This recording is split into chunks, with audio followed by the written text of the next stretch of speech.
Kia ora e te whānau.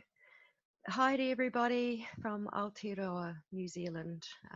My name's Poppy and I have downloaded a heck of a lot which I actually wanted to communicate today in video because there's quite a lot to get through and I feel like it's very important knowledge of ascension that I'm sharing for anybody that would like to listen. Okay, so we are finding our paths through great testing as we stand strong and we kiss our past goodbye. It means it will also reign in the true birthing of unity. It means that we release duality. This is big. And as we release duality, I sense the 9-day time wave will eventually supersede the 13-day time wave, or perhaps it already has. We seem to be experiencing both of these energies. Okay, so I've been checking in and meditating and reflecting on what the 9-day time wave is.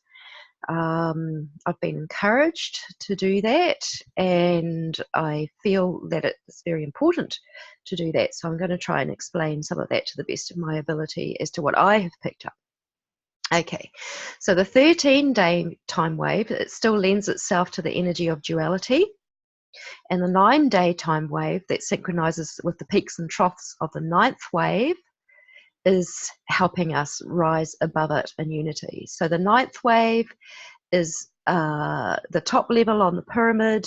It is the waves of creation. So it's where we are in our phase of evolution together. So if we're looking at the 13-day time wave, we would be in 4 Eagle on the road Tresina. And if we were looking at it in terms of the 9-day time wave, we would be in day 3 of the two reed night wave, the 89th wave of the 9th wave. And we would be in the day of 3 Eagle. Okay. So my meditation this morning in connection with Pachamama, Mother Earth, who is a most profound source of knowledge, has shown me some revelation. So it all relates to calendars and the raruraru, the tribulations and difficulties that are playing out now. Okay, so raruraru is a Maori word, which to me just contains the essence or the vibration of what tribulation and difficult really is. So I'm choosing to turn these terms today. Okay, so calendars hold energies. They are the energies of time. Time is the key to our ascension, and time and resonance with nature, the heartbeat of Papa Tuanuku, our Mother Earth, and Ranginui, Father Sky, will align us again. So I am with the land here in Aotearoa, and I'm feeling the ancestors of the land calling and waking and helping us to restore balance and harmony. So key words of Te Reo Māori, the native language of my land, are coming through today. And I'm just a starseed here who's found myself on the land and soil here for a purpose. My heart is also with many of the other Indigenous cultures, the tribes of many colour, the San, the Australian Aboriginal, the Maya, the Hopi, the Native American tribes, many colours, and all over the earth, which are helping the earth to go green. Again, we are the rainbow people, the tribes of many colours coming together, doing it at this time. There are many of us, and it takes many of us. So we are the children that stand between Papa Tuanuku, Mother Earth, and Ranginui, Father Sky. We were given the opportunity to let our free will create in this great field of existence here on the surface of the earth. So we also created the thought forms that come with the division, the disharmony, the disease, and the imbalance, which is from their separation, the pushing of the sacred masculine and the sacred feminine apart. It is a divine path of great evolution. So we created the poison of our own path, and we are also detoxifying ourselves of it. Our outer worlds reflected our inner worlds for eons, with the great cataclysm that caused the tilt and wobble of the earth, pushing the cycles of time out of phase and into disharmony. Our consciousness did that. A gap between earth and sky let in the poisons of our minds, and it created an absence of love, and the experience of everything that could have been in balance and harmony was in disbalance, disarray, disharmony. We have been working hard on our personal development to restore the wobble and the imbalances and the disharmony and the disease that we originally caused ourselves in the first place. We are also there, and raruraru is playing itself in the grand finale that is like a final examination. It is full on. It is time to hold ourselves firmly planted in the rich soil of Papatuanuku and fully reached up to the loving embrace of Ranganui as the anchor that is drawing them together again through us. And it's a group purpose now, and we must stand strong in unity like we never have before and not yield to the division of them any longer in order to restore the balance and the harmony and the ease that is birthing. So kia kaha, be strong, be strong. The veils of illusion that we as humans created are torn, and it's like the breaking of the waters that allow the unity to be really born. We have matured through the imbalance of true time that has revealed itself in nature and seasons. We will once again know the sacred embrace of Papatuanuku and Ranganui. We will know. And we will share the bliss and ecstasy in our lives by staying strong and realizing ourselves as the channel that has the loving power to accomplish that. We held the power to divide, and we hold the power to unify. There are two paths, as our Opi ancestors have shown us. They are the descendants of the Mayan as well. Many of us are, and we are the children. We are all the children of earth and sky. All of humanity. We are empowered when we realize who we are and why we came here and what we are to do on our path, our journey. So calendars exist that guide the time that humanity lives by. The Gregorian calendar is creating absolute raruraru at this time, and surely it is plain to see through things like Black Friday, Thanksgiving, Christmas, and a fake New Year which reeks with commercial captivity and the destruction of nature. It's killing our planet. Surely we can see that they push our parents apart to divide us, and this is experienced largely as broken sexuality, sexual neediness, addiction, aversion, energy, harnessing, fragmentation, pain, suffering. Great raruraru.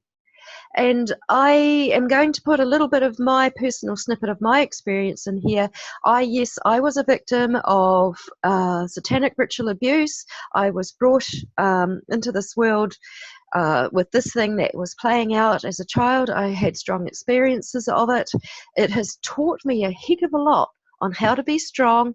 It has taught me a heck of a lot on how the cabal works, how the agendas work, and how we can free ourselves. I know I chose this experience, and it's made me strong, and I am grateful for what is ahead. I am grateful for what is behind. I am grateful for what is now. This is a sign of healing. And we all have had our part. We've all had our part that we must heal from, and that we need to stand strong in, that we need to be the pillars that join our mother and our father together in our hearts and through our hearts and through the love of her children, beating as one and as one. So my journey as a truth seeker, confronted with the horrors of why the heck can humans do what they can do in this world, has had me remembering the keys to ascension and unfolding. And you are also finding your keys to ascension. We are all discovering truth simultaneously, and we are all responding to those truths, and it is our choice. So I recommend really now connecting with your soul tribe people at this time and encouraging one another to stay strong and to stand true for creation. I had a really healing conversation with some of my soul tribe last night. It really helped me. We helped each other. It encouraged us all, and we are enduring just the kind of, we realize that we are enduring the kind of raruraru that we need to end this cycle once and for all. Okay, so as we come together in unity, we also stand strong together. And we also realize that this is a theme that's playing out in many people's lives. We're not alone in it. If we didn't connect with each other, we would think this is something that's alone. It could consume us. Many people are committing suicide. They're not getting through this time. There's it's the time where we have to stand the truest and the strongest in our heart strength as we have ever stood before. So love is prevailing, and as the raruraru is surfacing, it is clearing. It's almost like it's showing itself to be cleared. It has recently for me. I actually worked with a dear sister on a cleansing project that was needed, and it was like what wanted to be cleansed actually came forward and showed itself to us to be cleansed. Okay, so we're doing it, and we're doing it together. We're doing it in our own way, and so much of it can be done through the art of true observational meditation and solitude too. So I encourage that. It's really a time to turn in and to work on ourselves this way, knowing that others are doing the same on their parallel path to our great destiny of New Earth, who is once again held in the sacred embrace of sky. Okay, so it's earth and sky. It's the two together. It's the male and the female. It's the end of their separation. Eagle is the intermediary and the seer from great heights who finds the way back to equality and prosperity for all. We can see it all from these heights and behind our eyelids in meditation. It is there, and we can affect it and change it from there. Our fighting and resistance is only our fighting and resistance only perpetuates raruraru. Battles have only ever been known to escalate until an eventual point of surrender. So why go there? Maybe we could have learnt that by this time. The centered place of the heart and the balance of the cycles of night and day keep us safe and lovingly powerful for the good of all. So how does this relate to the Mayan calendar? I gain my perspective through meditation and ancient remembrance here. So I'm making it clear that I am not a long-term expert and student of the Mayan calendar in this lifetime, but I know I was in others for sure. There are other experts. I most highly recommend Sean Caulfield and his work on the universal frequency. And I recommend the work of Carl Kellerman, the science and the quantum physics that is behind it. But for me, I'm just putting it across in my time the way that I feel that I'm meant to put it out here. And I take full responsibility for what I put out here. I just share what I know. People can do what they like with it, and that's their responsibility, what they do with it. So I'm picking up here where I left off in past lives and other times and other cycles of ascension that I have some remembrance of as a starseed. So I don't learn like others too. My guidance system is completely different, hence these glasses that I need to wear to see. They help to filter different light that being in the earth's disharmony, some certain lights need to be filtered out for me so that I can see more clearly. Okay, so I learn from others too, and they have a better handle on the science. I've just mentioned Sean Caulfield, I've mentioned Carl Kellerman, and there's others that are holding this and putting their knowledge forth. We all do our part. So for years now, I've been writing according to the day keeping of the Zolkeen with the 13-day Dracena cycles. So I got caught in this. It's called the dream spell. And I have now come to know it as infiltration of the original Mayan calendar that is set to true time as observed and protected by the true Maya. The Maya, okay. So someone, Jose Aguilares and others came along very close to this destiny path time of the birthing of the new earth, and they put the time obscure just by a matter of months actually. I think it's about 14. But to me, this is just another typical agenda to try to claim the earth for a few who feel that they can win a competition to draw all wealth to themselves by living in the energy of the planet, nature, and creation, everything in disharmony. So as someone who's had to quest and find the answers to what it means to have had the experience of satanic ritual abuse, I've also had to look at how the agendas run and how things work and how things get put into place, containing, well, like 95% of that truth, but that 5% is the error. And that's all it takes. Just that little bit puts everything out and can throw us all off. And it stops us from actually getting to that point of unity, that birthing of the new earth. And it's put a lag in there. It's put us off time. We could have been here without those interferences. But again, we're responsible for consciousness, so somehow we create it as we align and correct within ourselves. So the New Age movement helped keep the dream spell in place as it was popularized in the Western world at the great horror of the Maya, who kept the time sacred through their genocide, through the Spanish Inquisition, through the whole lot. They presented a 13-moon calendar even to the United Nations as the calendar that could potentially take over the Gregorian calendar. Now, the United Nations is the intellectual, the mental mind property of the control systems that have sought to maintain the power, control the minds of humanity, perpetuate the debt slavery of the earth in the first place. So how does that work? Again, it is not synchronizing with true time. It is therefore not synchronizing with the resonance of the planet and the heartbeats of Papatuanuku and Ranganui, nature itself. Herself, himself. Two together as one. So every cycle has its time. In the year of 2011, according to the Gregorian calendar, the ninth wave began and completed its 13 cycles to peak the Mayan pyramid to the point where unity consciousness was our next evolutionary phase. I think the dream spell, people said that in 2012 that would actually be the end, and Hollywood maxed out on it and all sorts of things eventuated from it, but it was all an illusion. So the actual unity is our next phase of being, and we are getting closer and closer to this reality. All it be, an ever-quickening frequency of time. Now I'm beginning to resonate more with the night and day cycles of the ninth waves of creation.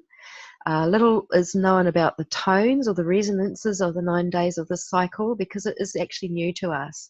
But I'm really feeling it is time now for it to prevail. It contains the codes of unity and it releases the tones of duality that have been required to mature us. So it is an unknown, just as the birth of anything new. It is born into the new ways of experiencing with new discoveries to know as we live them and become familiar with them.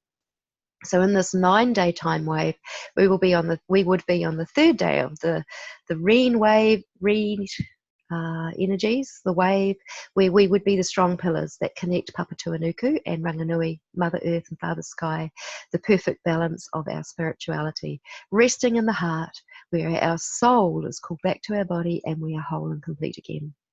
The wobble of the earth may heal and would return to the perfect 360-day revolution around the sun, rather than the askew 365.25 days that it grew to due to the tilt which our consciousness created. It is a lag in time, and it was a consciousness that was a cataclysm. It was a cataclysm which caused the separation, which also caused all the events and experience that we had to realign and recorrect ourselves. So it causes us to experience, but this disalignment, this disharmonic event has caused us to experience life out of phase with the frequency of time that would be harmonious and balanced and easy, and it would be manifesting as love and joy and playfulness and peace and freedom, all those things that we can almost feel are just about palpable, that we're just about here. Now, I have a new friend that I've actually known for eons when I realise that we go way, way, way back into the cosmos together. And his name is David. He taught me a lot recently with harmonics. So this is his diagram here, and this is his book. Okay, now I'm trying to see everything at the same time. So, but what we can see here is a strong line. Okay, so that strong line is like, he explained it as this. If you've got a large appliance, okay, say it's an extra super good, powerful refrigerator unit, and it's running at 50 cycles per second. And then another great big appliance switches itself on. It may temporarily go out of phase. It won't be cycling at 50 cycles per second. Maybe it's 49 or 48 or something close, but it's still functioning, but it's disharmonic, it's out of ease, and it's going to wear the motor down. It's a little bit like this with time. Okay, so we've got out of phase with time. There's a true time. It's like that black line in that diagram. That true time would be running, if we were running true to phase, we would be running at love, joy, peace, freedom, and all of those things. But we're not. We're running out of phase with time. So time is being distorted through all of these different calendars.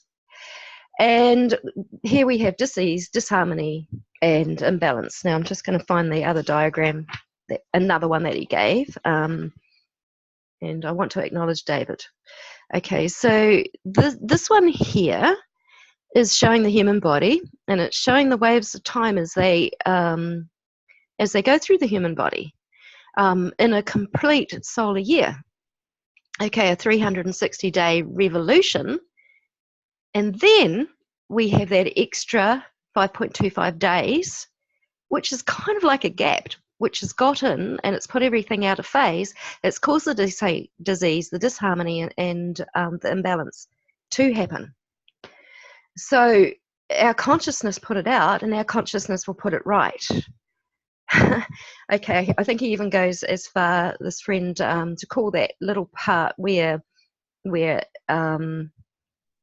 if the tailbones of Earth Mother and Earth Sky were actually connected, okay, that little bit of extra gap, it's almost like where the devil's sperm got in. That's what he calls it. And I can relate to that. That's his language. Okay, so it's kind of where the interferences got in. It's where we allowed what we might call evil in.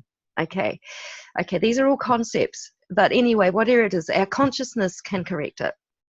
So if we can humble ourselves and see that we caused the mess in the first place and that we can heal it too, then there won't be any room for these distortions, the parasites and the diseases to exist anymore. And we will have corrected ourselves, and we will once again enjoy our earthly existence as a great garden of paradise. And that's what we are really trying to birth again and come back to.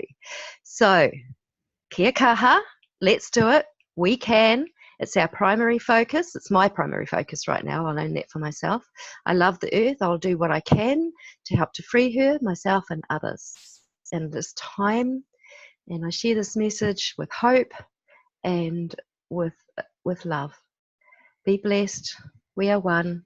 Love you.